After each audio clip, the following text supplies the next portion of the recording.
We are here for a special episode of Do This, Not That. We have an amazing guest. I'm so excited. So we have Georgia Gkolfinopoulou. I really hope I got that right. I'm not sure if I did, but I think it was close enough. No offense. I hope not close enough. It has to be right, but whatever. She is from Marigold. Marigold is an amazing company platform that's all about relationship marketing, email marketing. They have over 40,000 customers. And the reason I asked Georgia to join us today is that she's one of the lead marketing strategists at Marigold. And a lot of times when we're talking about research that companies come out with, we're always like, well, how did they do that? Who's actually involved with making that? Can we actually hear from that person? So I was like, Georgia, you got to come on because she is the person working with her research team that's actually getting all of these trends and information together. And we're going to be going over some great stuff today. So, Georgia, welcome to the podcast.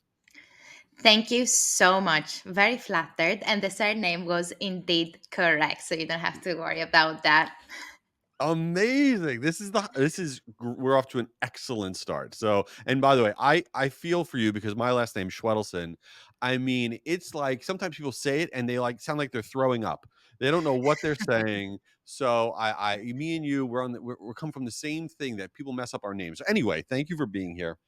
So before we get into some of these really cool trends and consumer trends that your research is finding, tell us a little bit about Georgia. How did Georgia become Georgia? Where are you? What's going on? Absolutely. So, again, super excited to be here with you today. A bit of a background information on me. Originally, I come from Greece. I moved to London around 6 years ago, and I have been with Marigold for over a year and 9 months almost. Yeah, as you said, my main role there is marketing strategist. So I advise our clients when it comes to their marketing strategy. And also part of this, because always we need to be very, very informed on how consumer behavior and how different changes are affecting specific sectors and verticals. I'm also leading the market research within Marigold. My background stands with CRM, e-commerce and retail, which is one of the things that we're going to talk today. So kind of, in my nature. But yeah, this is who I am. I love it. And it's really great to be able to do market research and have such an extensive customer base to be able to tap into at Marigold. So I think that that's why I really rely on a lot of the trends that you all come out with. So we're going to go through some different trends that you're seeing, and I just want to get an understanding of like what does it mean and where are we all headed. Okay, so one of the ones that I saw that in the trends report, which we'll make available in the show notes and all, that I thought was super interesting was where it said 85% of people say their favorite brands treat them like an individual. Was that, like, surprising to you, or is that kind of where we are now, where everyone wants to have customized marketing communications to them? I think, to just to get started and to put things in context, what we saw is that throughout the pandemic and especially post pandemic, the consumer behavior changed completely. And from a brand standpoint, a lot of organizations were pushed into accelerating their digital transformation journeys. The reason for that was that we had to, as consumers now, adapt into an online world for a very long time. So we learned and we adapted and we understood what makes a great customer experience. And a very big part of a great customer experience today is personalization. And I don't mean personalization by, only on an email instance saying, oh, hi, Georgia, open for your offer. We are talking about, deep curated feeds, products based on consumer behavior, past purchases, and really what we see now and what consumers want is exactly what you said. They want it to be treated as individuals because they understand that, of course, their data holds specific economic value to businesses. Therefore, it's time for them, to get the best possible outcome for their experience as consumers too. And, you know, what's really interesting about that, and what I took out of that statistic specifically, and you tell me if this is wrong, is that you don't need to send everything to everybody. And one of the ways that you treat somebody like an individual is say, oh, this offer is good for these people. This offer is good for those people. Whereas I think in the past, we've been like, all right, let's just send this to everybody and let's just hope it goes well. Because one of the other statistics in the report that I saw was that 51% of consumers have been frustrated by irrelevant content or offers in the past 6 months. Does that all tie together? Is that what it means? Like you don't send everything to everybody? 100%. I mean, we are right now at the point where, the blast communication strategies are almost, slowly dying out because, again, consumers, first of all, they don't have enough time in their hands anymore to go through mass tons of information and find that one specific item or that one specific offer that might be useful to them. So we're starting from that. And then also, it's really important to understand for brands that if somebody has a certain behavior over time, so let's just say as example, if I buy from brand X only jeans for over 2 years, but then this brand keeps on targeting me with generic content that includes bags and sweaters and shoes, at some point I will be very fed up and say, maybe I don't need to read your emails anymore. Perhaps I'll keep on shopping with you because I like your jeans, but I don't like your communications. Therefore, that brand X is missing out on a very, very important channel where you have the opportunity to personalize in depth based on both, demographic data, which is the all time classic, but also behavioral data. When did I last shop with you? When did I last click in one of your offers? Is there anything else that I might be looking for, which might be a bit hard for me to find? And the other thing to think here is that, time is of essence and time is money, right? So the easier you make the access to preferred products and services for your consumers, the better and the more impactful for your overall, customer retention, revenue retention as well. So that really is super interesting to me because as a putting my marketing hat on, when I think about doing segmentation, I'm always thinking about it from the perspective of I'm going to segment so I can get more people to buy this product or react to this offer. I'm not, but now I will, thinking about segmentation from the recipient's perspective where are they enjoying what they are receiving and will they then feel more connected to the brand moving forward? It's almost like you have to change your mindset of it's not just about getting your offer sold, it's about creating this experience that's really good for the recipient. 100%. And this is the other race brands are going through right now. And this is like in multiple sectors, it's not only retail specific, especially, as we said before, that the pandemic kind of pushed the digital transformation. It also pushed the need for brands to become more customer centric because traditionally, and as we all stand on a balance sheet as consumers, you wouldn't think of what does Jay or maybe Georgia want to see in our communications. What do they enjoy, as you said, reading? But now that things changed so rapidly, it's more and more evident the need of customer centricity and of course taking other variables that sit outside the traditional, if I may, segmentation efforts, which is again, where do we click the most, what do we read the most, with what type of content do we interact, and of course most importantly, where do we interact with that content? Because email is one channel, but some people still love their SMS text messages, and some others might want to say, you know what, I love push notifications because they are immediate and my inbox is very crowded.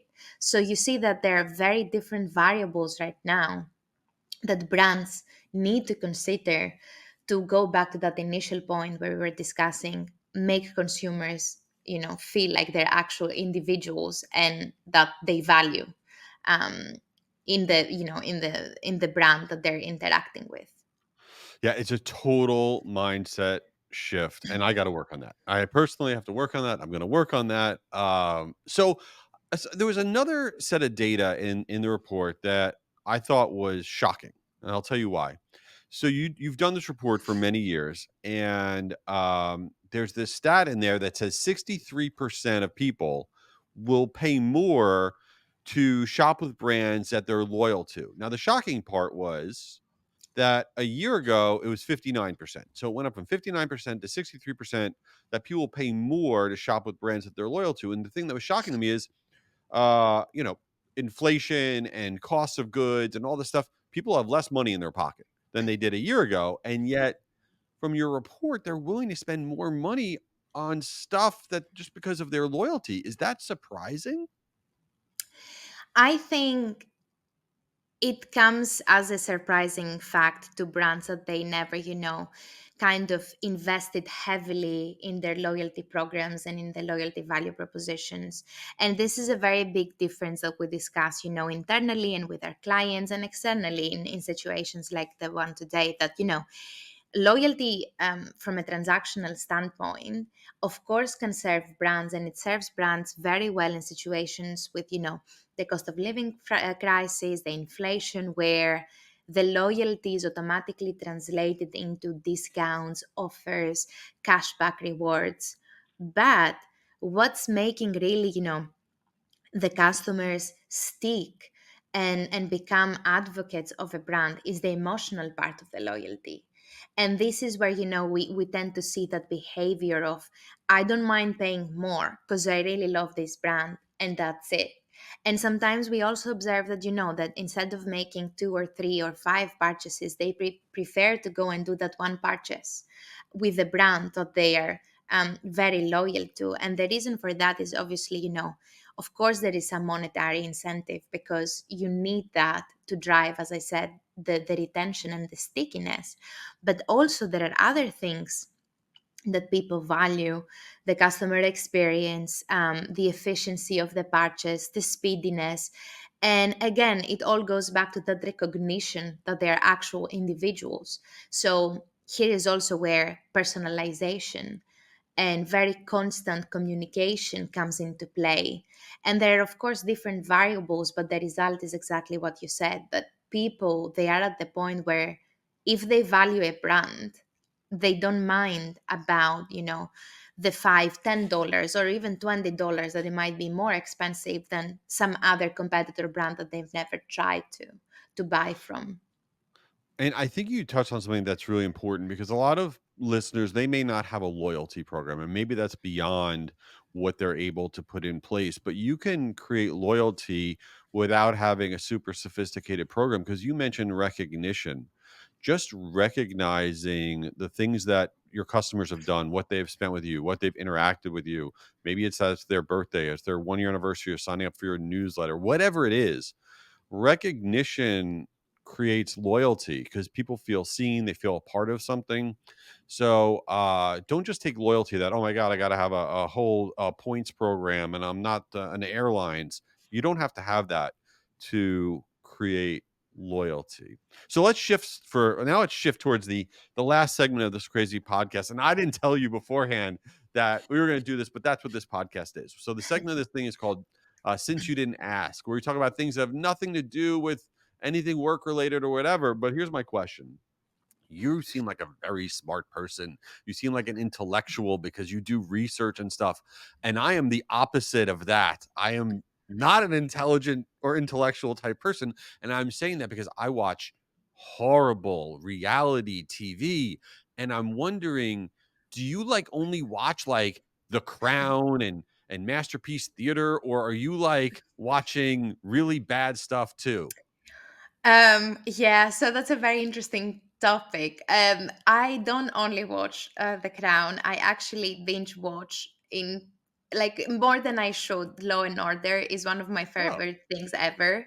And the other thing I started watching because, of course, I had to, become a bigger part of the British culture is a soap opera that they have here. It's called The EastEnders. It has been oh. playing for an insane amount of years, of course, with different actors as it goes through. But I like to spend some time throughout the day to just binge watch some stuff that don't make me think. I And I like do that. watch. The Office, the American version, in repeat, always. There you go. And did you see this week they came out with an announcement they are rebooting The Office and they got a slew of new actors and whatever and actresses. It's going to be amazing. And it's very interesting to me that you live in London yet you watch the US version of The Office. What's wrong? Why don't you like Ricky Gervais? What's going on? I love him. He's one of my favorite comedians. However, I don't know, for some reason I just stuck with the US version and I just keep on going back and back to it. And honestly, I love it. Yeah, it's the best. I feel like I am Michael Scott, sadly, but that's okay. All right, so let me tell everybody, you will be able to go in the show notes and download Marigold's Consumer Trends Index Report. It is amazing. Everything we talked about today and a lot more is in there. You could also go to jayschwedelson.com/marigold. It is there. It is free. It is comprehensive. And we're going to put Georgia's LinkedIn in the show notes. You should connect with her. You should follow her because she's really smart and shares all sorts of cool stuff. Georgia, any other final words for humanity here? Any final words for humanity? Yeah, I think my final word is I think what you said before, that you don't really need a very robust solution to create loyalty if you cannot afford it, because not all businesses are of the same size. But honestly, by starting to recognize people and what they mean to your brand by simple appreciation, communications. Thank you for being with us for X amount of months. Oh, happy birthday. Get like a special gift. I think it goes very long way, and it's a very good start and foundation to start building that loyal customer base that you need. Amazing. Love it. Completely agree. Georgia, thanks for being here. And everybody, thanks for checking out the episode. Take it easy.